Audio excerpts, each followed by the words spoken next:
नमस्कार। आज हम प्रश्नावली 1.4 के कुछ बेसिक बातें करेंगे और प्रश्नावली 1.4 में सबसे पहले हम देखने वाले हैं समुच्चयों का सम्मिलन। समुच्चयों का सम्मिलन क्या होता है दोस्तों? मिलन तो सभी जानते हैं। मिलन का मतलब होता है आपस में मिलना। अगर एक समुच्चय ए है, एक समुच्चय बी है, तो दोनों को अगर आपस में मिला दे तो ये समुच्चयों का सम्मिलन होता है। और इसके अंदर बहुत सारी बातें ध्यान में रखनी है, वो हम जब पढ़ेंगे तो बात करेंगे। तो समुच्चय का जो सम्मिलन होता है उसको हम समुच्चय का संघ भी कहते हैं और इसको अंग्रेजी में कहते हैं यूनियन ऑफ सेट्स कहते हैं। तो इसके बारे में देखिए, हम आराम से पढ़ते हैं और बिल्कुल ध्यान से देखिए, समझ में आ जाएगा। समुच्चय का सम्मिलन, इसको हम समुच्चयों का संघ भी बोल सकते हैं, इसको हम समुच्चयों का संघ भी बोल सकते हैं। और इसके अंग्रेजी के अंदर क्या बोलते हैं? यूनियन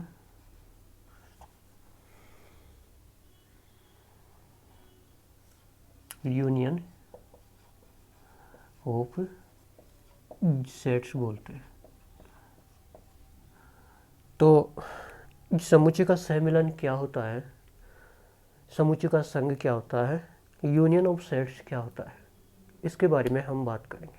तो इसकी सबसे पहले हम परिभाषा देख लेते हैं कि दो या दो से अधिक समुच्चय,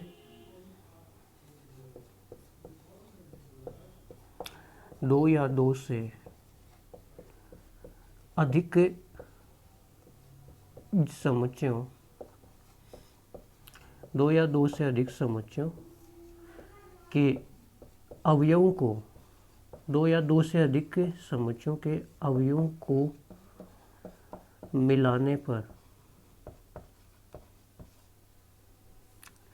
पर बनने वाला समुच्चय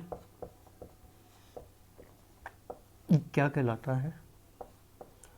समुच्चयों का संघ कहलाता है। दो या दो से अधिक समुच्चयों के अवयवों को मिलाने पर बनने वाला जो समुच्चय है वो क्या कहलाता है? समुच्चयों का संघ कहलाता है, समुच्चयों का सम्मिलन कहलाता है। अगर हम दोस्तों एग्जाम्पल की बात करें तो देखिए, ये जो परिभाषा ये आपको समझ में आ जाएगी।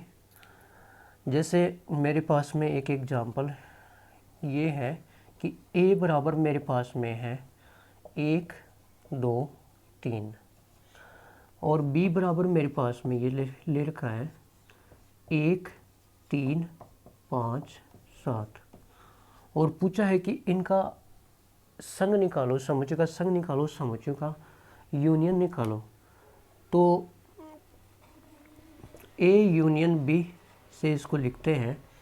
आप लिखना चाहो तो यहाँ पे लिख सकते हो इसे, किसको? समुच्चय के संघ को। इसे A यूनियन B से प्रदर्शित करते हैं। क्या करते हैं? प्रदर्शित करते हैं। ठीक है। तो ये समुच्चय A दे रखा है, ये समुच्चय B दे रखा है। इन दोनों का अगर हमको संघ निकालना है, यूनियन निकालना है, तो कैसे निकालेंगे? 1, 2, 3 लिख लो। 1, 2, 3। और यहाँ पे रोस्टर की बात भी ध्यान में रखनी है। पिछली क्लासों में मैंने बताया था, रोस्टर ने क्या बताया था रोस्टर विधि में, कि प्रत्येक अवयव को कोमा लगा लगा करके लिखना है और किसी भी अवयव की पुनरावृत्ति नहीं करनी है। यानी एक अवयव को दो बार नहीं लिखना है और किसी को भी छोड़ेंगे नहीं। तो 1, 2, 3, ये 1 आ गया, एक बार तो दोबारा नहीं लिखेंगे। 3 आ गया तो इसको भी दोबारा नहीं लिखेंगे। 5 और 7 को लिख लेते हैं। तो ये A और B का क्या हो गया? यूनियन हो गया। तो ये तो था क्या? समुच्चयों का यूनियन। इसके अलावा अगर हम एक एग्जाम्पल और लें दोस्तों तो आपको समझ में आ जाएगा। अब की बार मैं 3 समुच्चय लेता हूँ और उन तीनों के यूनियन निकालना बताता हूँ आपको। आप ध्यान से देखिएगा, बहुत ईजी है। यूनियन निकालना तो बहुत ईजी है। समुच्चय का संघ, संघ का मतलब तो सभी जानते हो। कोई भी संगठन होता है तो भी कहता है कि ये संघ के लोग हैं, तो इसके अंदर बहुत सारे लोग हैं, तो उनको आपस में कोई चीज़ जुड़ी होती है ना, वो संग होता है छोटी छोटी चीज़ों से मिला करके। तो देखिएगा एक एग्जांपल क्या है कि अगर मेरे पास a बराबर 1 5 7 दे रखा है, b बराबर 1 2 4 5 दे रखा है और c बराबर 1 8 और 9 दे रखा है। तो पहला प्रश्न हमसे ये पूछा है कि आप a यूनियन b निकालो। फिर मैं ये पूछ रहा हूँ आपसे कि आप a यूनियन c निकालो। फिर आप ये बताइए कि b यूनियन c बताइए। और चौथा नंबर पे आप बताइए a union b union c बताइए। बताइए दोस्तों कैसे निकालेंगे। बहुत आसान है। a और b का संग यानी कि a और b को आपस में मिला दो, लेकिन ध्यान ये रखना है कि किसी भी अवयव को दो बार नहीं लिखना है, पुनरावृत्ति नहीं करनी है। तो a को लिख लो। a के अंदर क्या है 1 5 7। अब a के साथ क्या है b। तो b में देखो 1 आ गया तो दोबारा नहीं लिखेंगे, 5 आ गया तो दोबारा नहीं लिखेंगे, 7। अब 2 और 4 है, ये नहीं आए तो 2 और 4 को आप लिख लो। तो ये तो क्या हो गया a यूनियन b हो गया, a संग b हो गया। अब दूसरा प्रश्न हमसे पूछा है कि a यूनियन c निकालो। तो a को लिख लो 1 5 7, 1 5 7। अब c निकालना है तो c में 1 है और a को हम पहले लिख चुके हैं तो दोबारा नहीं लिखेंगे, 8 और 9 यहाँ पे लिख लेते हैं। तो ये a यूनियन c हो गया। अब तीसरा प्रश्न हमको दोस्तों क्या पूछा है कि आप b यूनियन c निकालिए। तो b और c को ले लेते हैं। b को लिख लो 1 2 4 5, 1 2 4 5। और b यूनियन c लेना है हमको। तो c में देखो 1 पहले आ चुका है तो 1 को दोबारा नहीं लिखेंगे, 8 नहीं आया तो 8 को लिख लेंगे, 9 पहले नहीं आया तो 9 को लिख लेंगे। तो ये क्या हो गया b यूनियन c हो गया।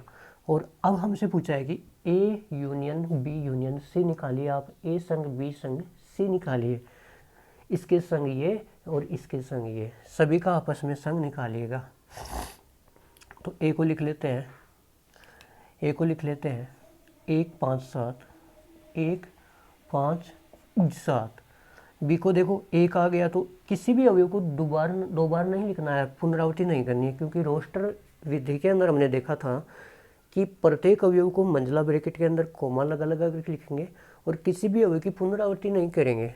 तो 1 आ गया तो इसको नहीं लिखेंगे, 2 नहीं आया तो लिख लेते हैं, 4 नहीं आया यहाँ पे तो लिख लेते हैं, 5 आ गया तो इसको नहीं लिखना है।